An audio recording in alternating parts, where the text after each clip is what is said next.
Boa noite. Dia 35 de retenção seminal e eu estou dentro da câmara hiperbólica. Esse termo é óbvio que não significa absolutamente nada. Eu acredito que eu tenha visto um americano usando esse termo de alguma coisa gnóstica idiota e ressignifiquei para dar sentido ao estado de energia infinita, criatividade e pensamentos estranhos e filosóficos sobre tudo, né? Que você tem quando você entra nessa streak um pouco mais longa de retenção seminal, que eu estou, né? Eu sinto que ela tá sendo um pouco afetada por causa de uma gripe. Eu tô tossindo igual um velho bêbado fumante. E isso afeta, sim. Mas eu tô muito bom, né? E essa streak, junto com as coisas que eu tô fazendo, eu tô tendo muita vontade de ler, né? E eu tô lendo muito Dostoiévski. E eu penso muito nas coisas, né? De fato, o próprio Dostoiévski nos mostra, especialmente no livro Crime e Castigo, que ficar pensando muito nas coisas é nocivo, né? E isso é uma grande verdade. Ficar pensando muito nas coisas, ficar overthinking. Isso é totalmente nocivo, mas quando você está em retenção seminal, parece que você consegue filtrar as coisas e consegue pensar o que tem que ser pensado e o que não tem que ser pensado, né? Ou pelo menos pensar mais rápido. Então você não fica, tô pensando nisso e agora nisso e nisso e nisso ao mesmo tempo. Não, pensei nisso, pensei, terminei. Agora nisso e nisso, né?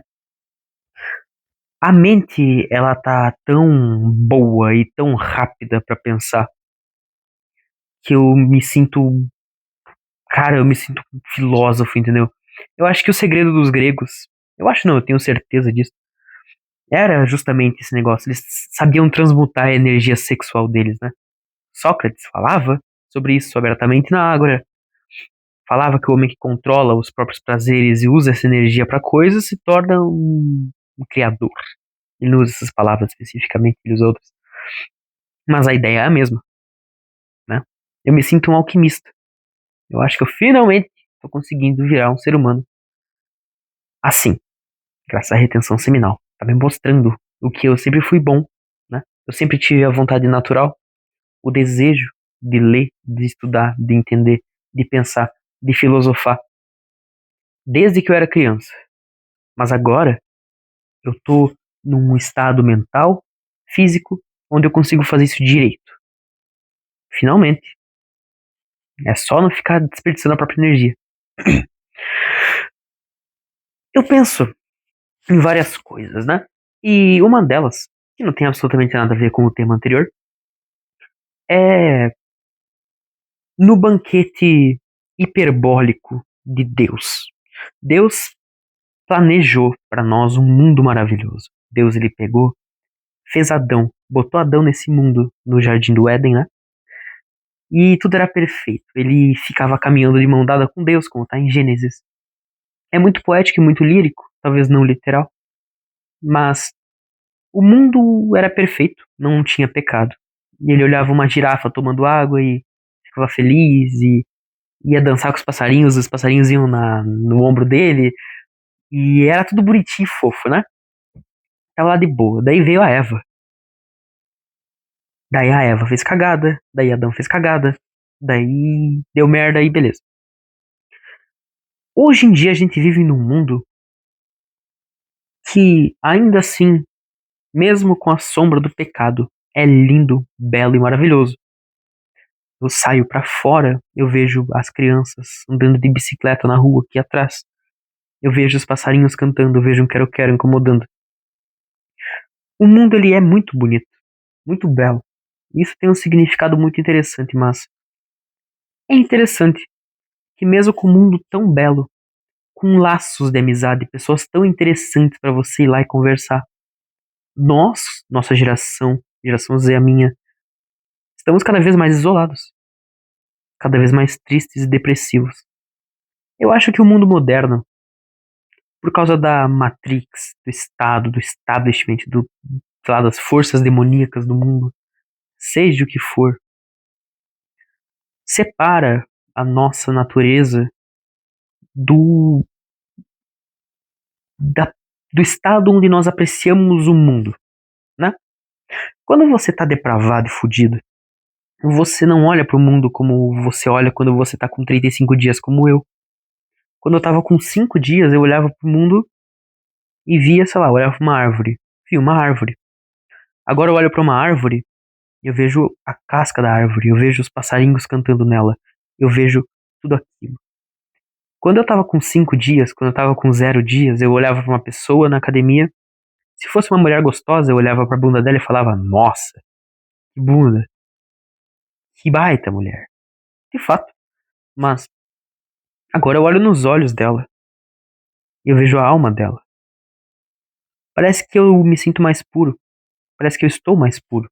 Parece que o pensamento primeiro que você tem na cabeça quando vê uma pessoa não é o corpo, mas outra coisa. Talvez porque eu seja um poetinha, talvez porque eu seja assim, sei lá, nem me importo. A única coisa que eu me importo é com essa maravilha que é estar vivo e praticar a castidade. O, a única coisa que eu olho pra mim e olho pro mundo agora é a maravilha que é ter energia, é não ter que estar sempre cansado, estar sempre com sono, é poder olhar pra uma coisa e fazer, pensar numa coisa e fazer, não ficar procrastinando igual um idiota porque tu não tem energia, né? Essa clareza mental, essa forma de olhar o mundo é maravilhosa. Eu acho que Deus ele cria cada um de nós de uma forma tão única e tão bela, mas o mundo, a luxúria, as tentações, o demônio, o maligno, o governo, tudo que não presta, vai puxando a gente da nossa verdadeira natureza apreciadora da realidade, né? No livro O Idiota, do Dostoiévski, tem uma parte do Hipólite, onde ele fala que a doença que ele tem, sem dar muito spoiler, né? Tirava ele do mundo, né? Ele olhava a mosca do mundo indo, navegando pelas correntes da vida e pelas correntes de ar, e ela ia até lá, e ela estava conectada num todo que é a natureza. Mas ele se sentia fora desse ciclo natural. É como nós hoje em dia. Eu tenho a porra de um telefone. E eu converso com pessoas pelo telefone. Eu consigo marcar encontros usando meu telefone. Mas mesmo assim existe uma solidão tão grande na vida. Porque tendo um telefone eu não sou mais obrigado por mim mesmo a sair lá e conversar com meus vizinhos. Eu não sou mais obrigado a ir na igreja todo domingo pra conversar com as pessoas. Eu faço isso porque eu quero, mas eu não sou obrigado.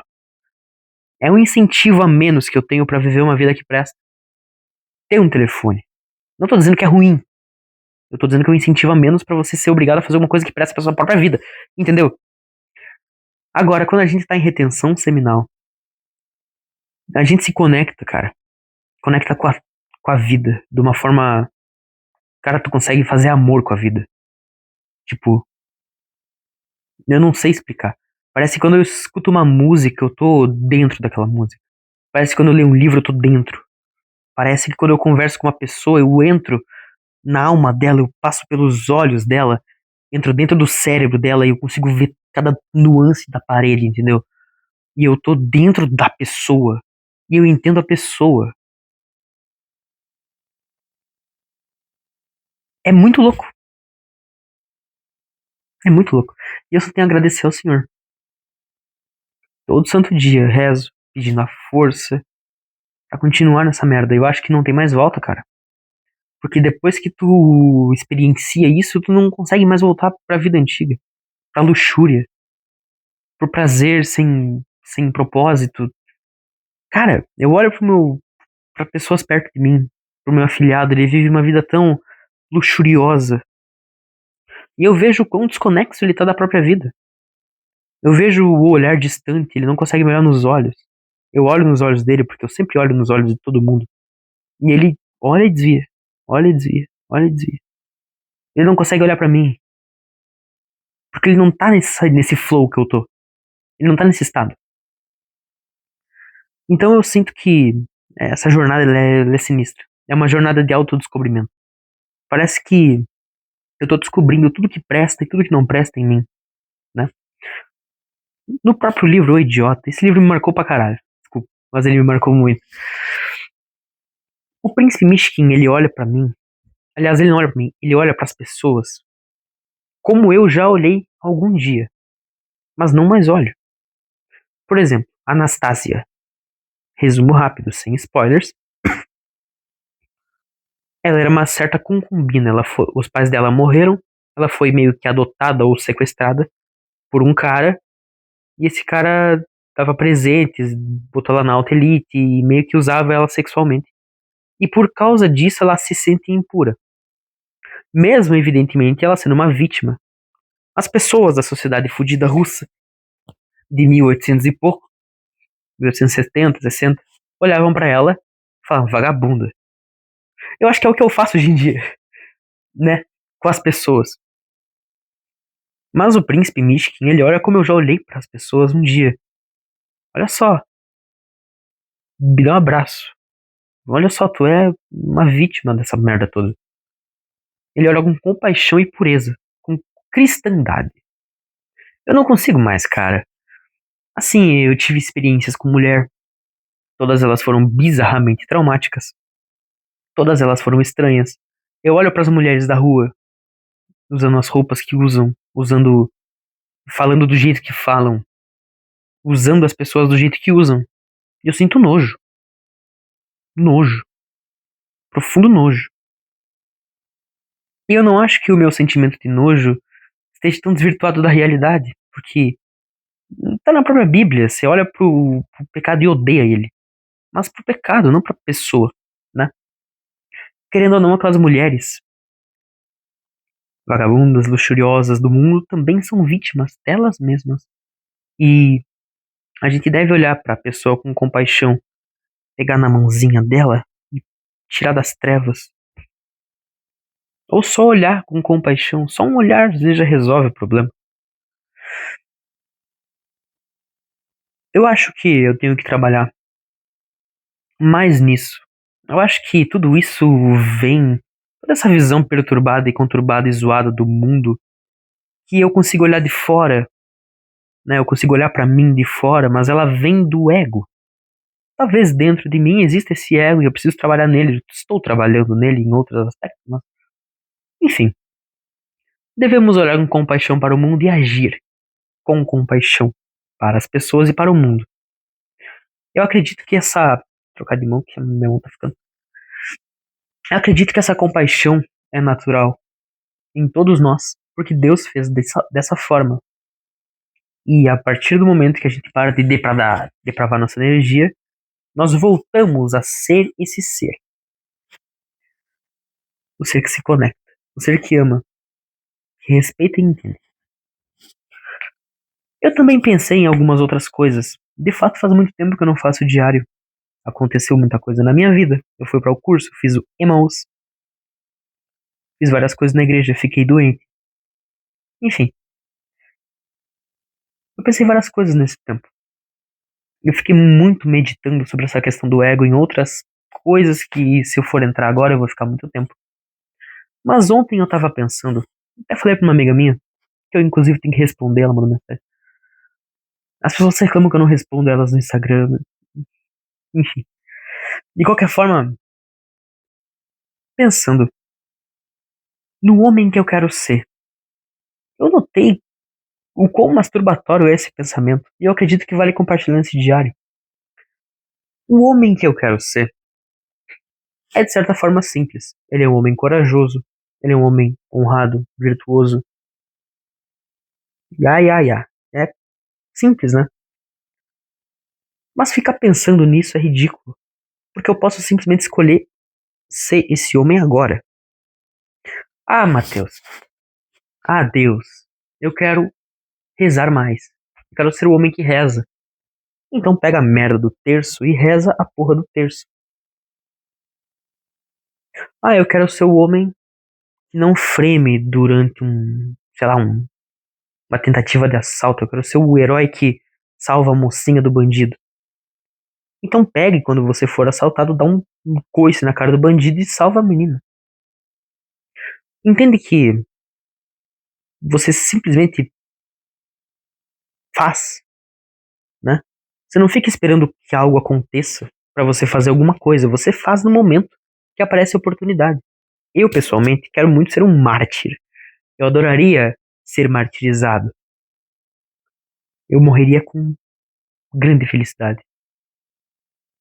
Mas eu não tenho oportunidade de ser um mártir agora. Mas quando vier a merda do muçulmano aqui na minha frente e falar negue teu Deus, senão eu te mato. Se eu quero mesmo ser um mártir, eu falo não negarei. E daí me mata. Simples assim. Não precisa ficar pensando no homem que você quer ser. Você simplesmente se torna e escolhe à medida que você se torna esse homem aos poucos. Não precisa acontecer alguma coisa. Você só escolhe.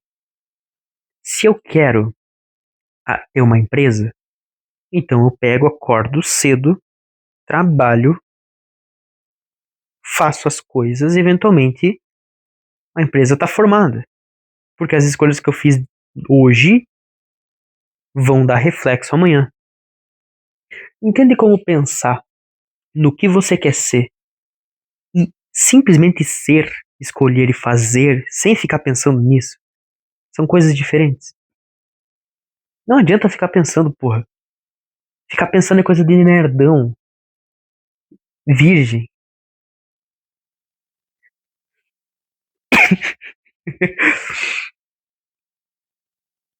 Irônico, né? Mas, enfim, você entendeu. Não pense, haja, seja mais retardado. As pessoas precisam ser mais retardadas. Pensar menos, fazer mais. É isso.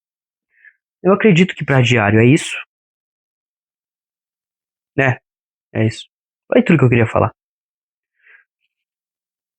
Deus preparou o banquete hiperbólico. Nós só precisamos desta nossa energia maravilhosa para comê-lo. E que Deus abençoe grandemente sua noite.